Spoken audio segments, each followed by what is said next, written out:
warahmatullahi wabarakatuh. Ilipiti so kosi na chana gilo na monara gilo na adai karto mono kakai ngarakana iso timu kisa gilo na puata si tuanga ne noera tunga wanyi tu tumichani noega nuka kipi kwe kitemo kinaisa gilo na esi ilipiti so ngane jasi esi do kitemo kisa sa gilo na yalan kinso esi noi do ilipana kinso esi noi. أعوذ بالله من الشيطان الرجيم بسم الله الرحمن الرحيم السلام عليكم ورحمة الله وبركاته. Our dear brothers and sisters, we are here as Barak Charity Foundation trying to appeal for a repair of this waterway, inshallah. The people of this community are facing a lot of challenges as it is the only waterway which has been serving this community for over than 20 years.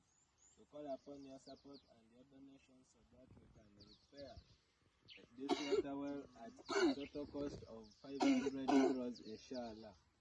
As you can see, people here are moving long distance for clean water, and the closest home is 100 meters away from this waterwell.